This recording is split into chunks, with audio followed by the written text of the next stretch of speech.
5, 6, 7, 8.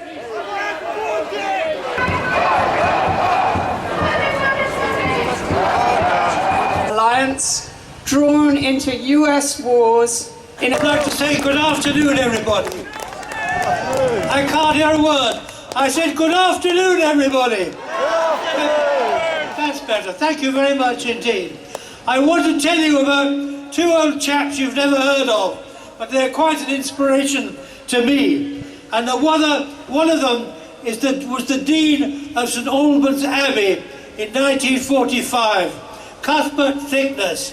And they said to him, look, we've just finished the war, Second World War, we should have a great celebration and you can lead it.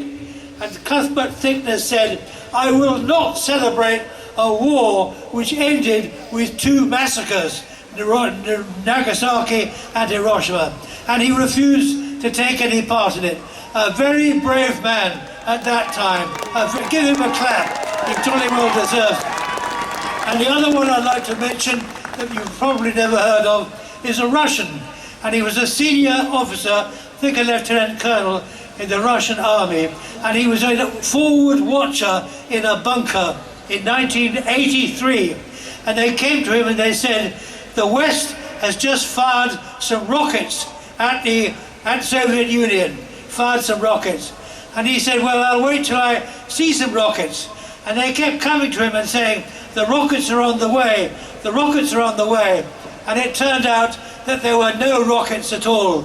And he refused to fire the order which would have launched Russian rockets, which would have started World War III. So give Putin a cheer too. Hip hip, hooray. Hip hip, he jolly well deserves one. Last week, C&D delivered a letter to the Russian embassy. Well, not quite the embassy, because the ambassador didn't come out. But we gave quite a good condemnation of the activities of Russia at the moment in the place. And we said we're in this wholly dangerous situation because a man called Putin, who no one ever heard of 20 years ago, Putin has launched the permission or the authority in certain circumstances to launch nuclear weapons. In certain circumstances, in other words, if there's any challenge from NATO in a military sense.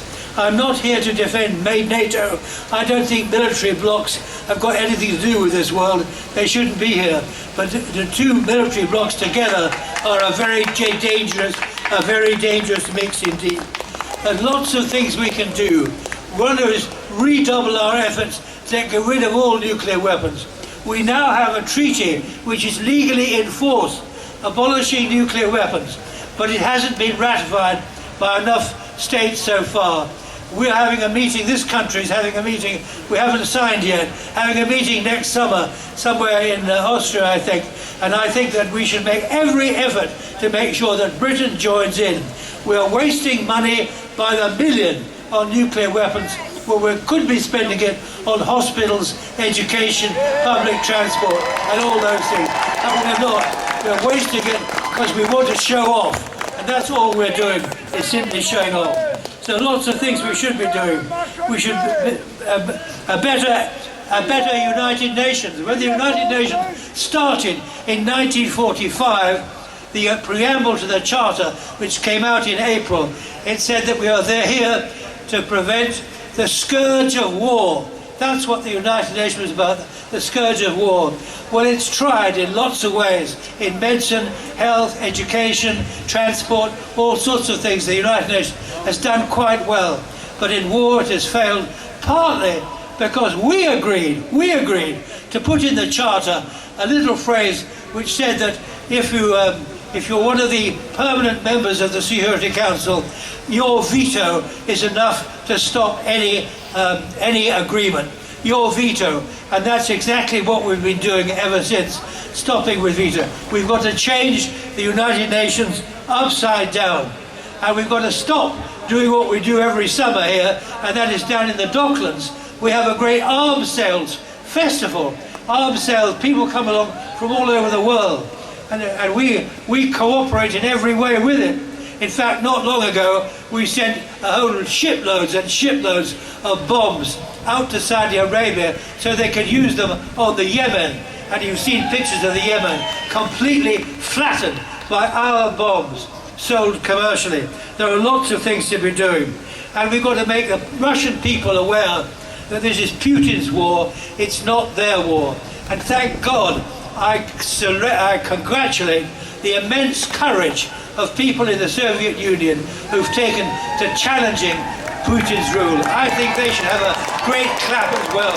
Say, jolly well, there we are, good. I hope that gets reported somewhere. They are so wonderfully brave.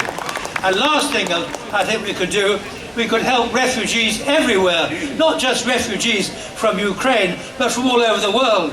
I think it's disgraceful that one of our ministers goes down to the Channel and suggests that people coming across the Channel are somehow a disgrace for this country. They're not a disgrace, they're an immense challenge for our kindness and goodness and decency to receive them here and welcome them. And that should be the attitude to all refugees from war everywhere. Archbishop Tutu, I'm sorry to end with a church person, but that's my training. And what did Tutu say of the whole business? And he said, if the world could end apartheid, the world can end war. That's my encouraging message. God bless Tutu. Thank you very much. Bye.